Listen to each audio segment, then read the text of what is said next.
Is the Sasquatch a secretly protected species? What if the real reason behind government denials and missing evidence isn't just to suppress the truth, but to safeguard it? Recently uncovered trail cam photos and a long-buried incident report from Yellowstone National Park hint at a cover-up by the U.S. Fish and Wildlife Service, one meant to protect something we were never meant to find. Welcome to Parks Unseen. I'm your host, Liam Wolf. Tonight, we examine a groundbreaking ranger report recently uncovered from the National Park Service archives, a shocking incident that was quietly erased from public record. This report suggests that Sasquatch may not only be real, but secretly classified as a protected species, with special agents working behind the scenes to prevent its discovery. Date: October 15, 1986. Case ID number 377. Location: Yellowstone National Park. Time: 5 p.m. Reporting Officer: Ranger K. Johnson. Incident Report Summary. While investigating a sudden increase in deer fatalities on site, a team of wildlife researchers had a close encounter with an unidentified humanoid creature. Details of the encounter. The USFWS research team arrived this morning at 9 a.m. to investigate a sudden rise in deer fatalities and possible shifts in predator populations at Yellowstone. At the time, I thought this was the result of poachers moving into the area, but I kept my mouth shut and assisted them in bringing their equipment near the Red Mountains. We set up a base camp just south of Yellowstone Lake. The 3-day rainfall was finally letting up, but ground conditions were wet, muddy, and very slippery. The researchers insisted on studying the areas alone, so I stayed by the camp for support. At approximately 2 p.m., they returned to camp in a state of panic. Their clothes were torn from scrambling through the brush, covered in mud from slipping on the rain-soaked ground. They left some equipment behind, only carrying what they could as an unknown predator chased them off. According to their statements, they had ventured toward Mount Sheridan, following a pattern of unusual deer carcass sites. At the base of a secluded ravine, they discovered a small cave they initially believed was a bear den or a wolf habitat. Upon closer inspection, they noticed signs of recent activity: clumps of wet fur, large muddy tracks, and an overwhelming rotten stench. As they began setting up their equipment, one researcher caught sight of something standing just inside the cave's entrance, larger than a man, covered in thick, dark fur, and possessing eerily human-like features. They attempted to scare it off with a bear horn, but instead of retreating, the figure moved towards them. The team fled immediately, abandoning some of their gear in their rush. They sustained minor injuries from running through wet terrain and dense undergrowth. At the time, I was highly skeptical of their characterization of events, and assumed they had probably just seen a black bear on its hind legs. But following protocol, I hiked down to investigate and see this creature for myself. Following the path toward Mount Sheridan, I found several deer carcasses. The wounds were haphazard and messy, suggesting the presence of a predator rather than poachers.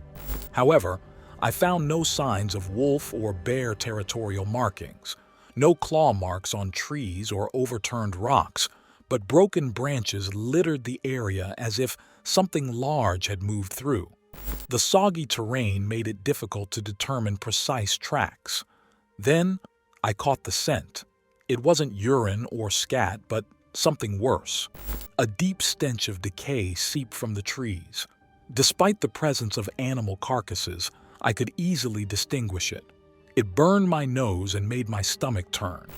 A tuft of black fur was caught in a low branch, coarse in texture and carrying a pungent odor. I pulled a glove from my pack before carefully plucking it free and sealing it in a plastic bag. Just then, a distant howl cut through the air, deeper than any wolf I'd heard before.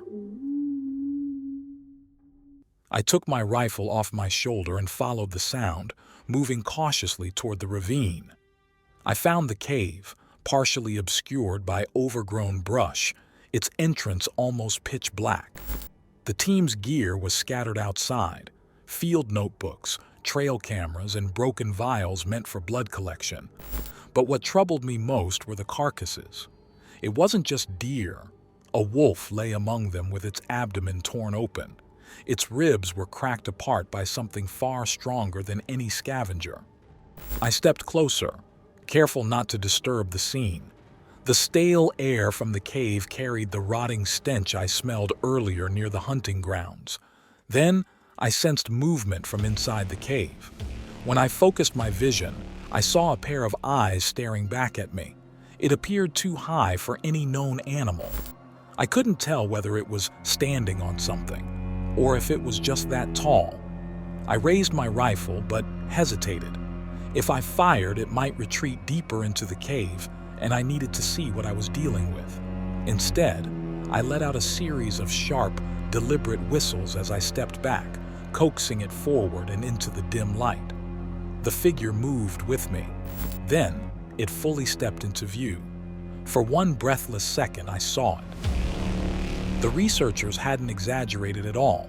Its sheer size and unnatural proportions were startling enough, but its face— I've never seen anything so grotesque in my life. Dizzy from the putrid odor, something deep in my instinct screamed at me to run. So I did. Behind me, its howl reverberated across the valley. Despite the assurance that it wasn't giving me a chase, I didn't stop until I reached our base camp. My hands were trembling, carrying what equipment I could recover from the site. I recommend the immediate closure of Mount Sheridan and its surrounding areas until this predator is tracked down and neutralized. At this time, any further research efforts are inadvisable due to extreme risk to personnel. This threat poses a direct danger to wildlife and anyone entering the area. This report is submitted for official documentation by Forest Ranger K. Johnson of Yellowstone National Park. Reading this report, I can't imagine the terror of coming face to face with something like this, a creature of the unknown, one that didn't just survive the wilderness, but adapted to evade discovery. First, let's look at how it reacted to humans. It wasn't scared, but it also wasn't aggressive, just watching and studying. That alone is strange. Most large mammals avoid people. Black bears typically flee from loud noises, while wolves keep their distance. The fact that it remained unfazed by a bear horn suggests a level of intelligence far beyond that of any wild animal. Secondly, unlike other predators that would search for new territory, it took over a wolf den. Scavengers like coyotes occasionally take over abandoned dens, but apex predators like wolves and bears prefer to mark and defend their own hunting grounds. If it was forced out of its original habitat due to poaching or human activity, that could explain why it moved closer to populated areas. But instead of hiding or retreating, it took over a den that once belonged to a pack. Not a sign of desperation, but of strategy. It wasn't just surviving, but adapting. So, forgive me for stating the obvious, but this raises some pretty big questions. This report is explicit documentation from a government official about a highly unusual encounter that he witnessed firsthand, corroborated by multiple eyewitnesses, who were all science professionals, and involved two federal departments, the USFWS and NPS. So why wasn't it made public? What happened to the scientists? What became of Ranger Johnson and the fur sample he extracted? And above all, why weren't any measures taken to protect people? This thing was loose, out in the wild without natural predators and unafraid of humans.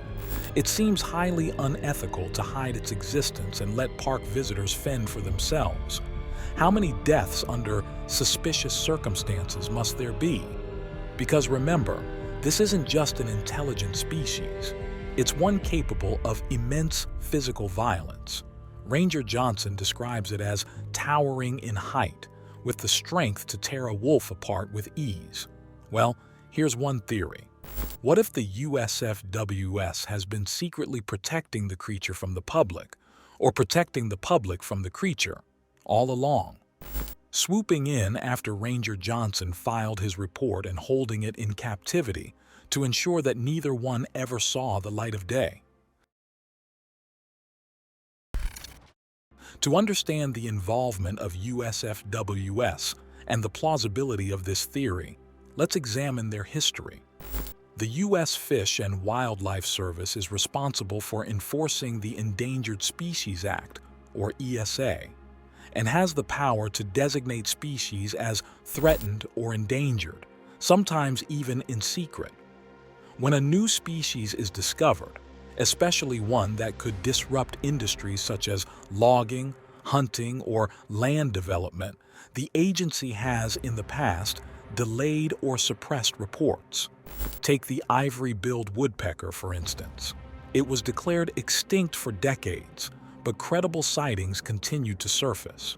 If the government had confirmed its existence, it would have forced strict logging bans in its known habitats.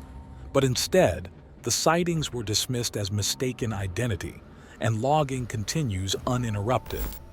Another example is the red wolf. In the 70s, they were officially declared extinct in the wild, but only because USFWS had captured the last remaining wolves and placed them in a secret captive breeding program. For years, the fate of their species was unclear to the public. Even if their conservation efforts mean well, the power to control the narrative is dangerous. For decades, the U.S. Fish and Wildlife Service has faced accusations of delaying protections for endangered species due to political and economic pressures. These delays conveniently benefit industries that would face restrictions if certain species were recognized as endangered. Time and time again, court battles have overturned these politically motivated decisions, exposing a system that seems less concerned with conservation and more with appeasing powerful interests. If these cases prove anything, it's that USFWS has a history of withholding species information when transparency could cause political or economic instability. If they secretly controlled an entire species before, how many other cases like this exist?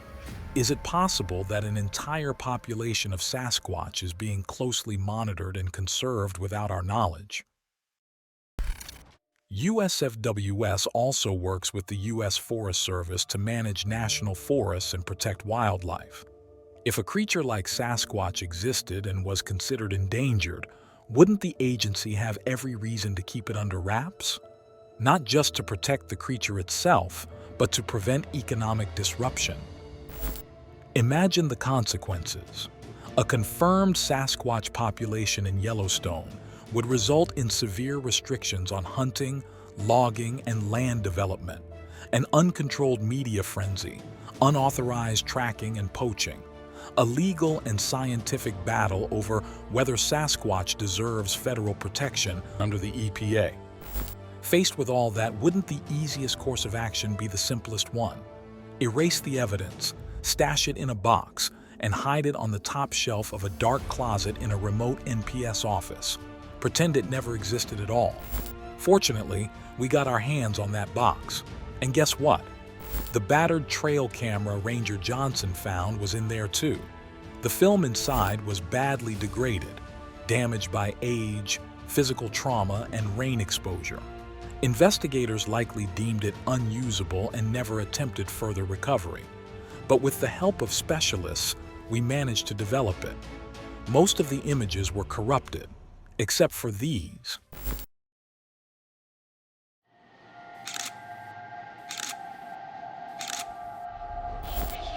Seeing these images and realizing how close the researchers were to danger was deeply disturbing.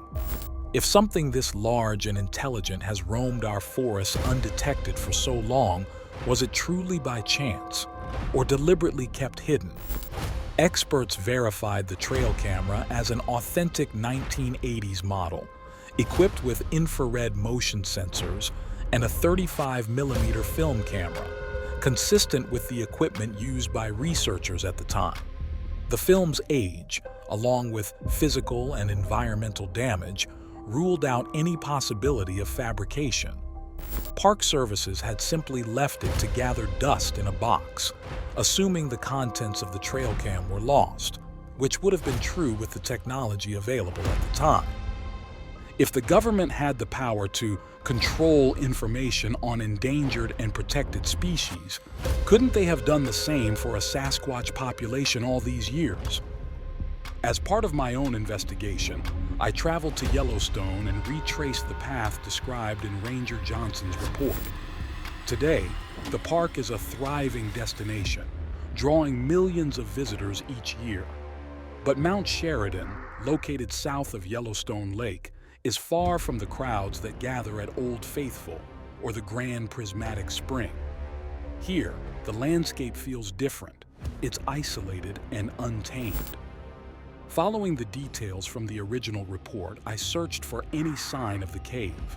The topography had changed over the years, with vegetation reclaiming much of the area. And with the original coordinates unavailable, it's like searching for a needle in a haystack. Even with a guide, we couldn't locate anything resembling the site described.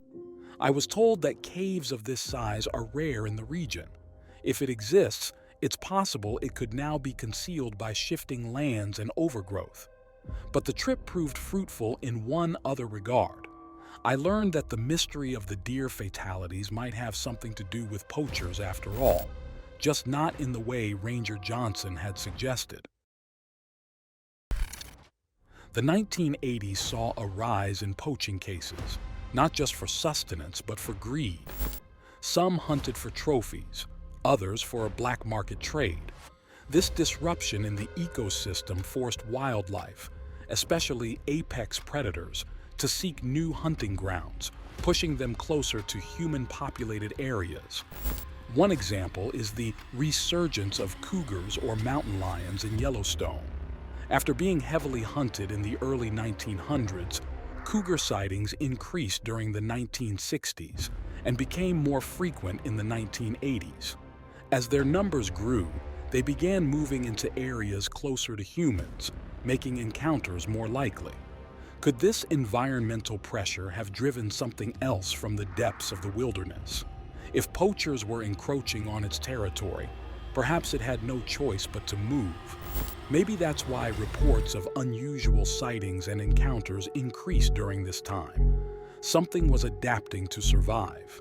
If the USFWS has concealed the existence of Bigfoot all along, it makes me wonder, what other secretive conservation programs are they keeping from us? This isn't just about proving a creature exists. It's about uncovering how far authorities will go to protect what they don't want the public to see.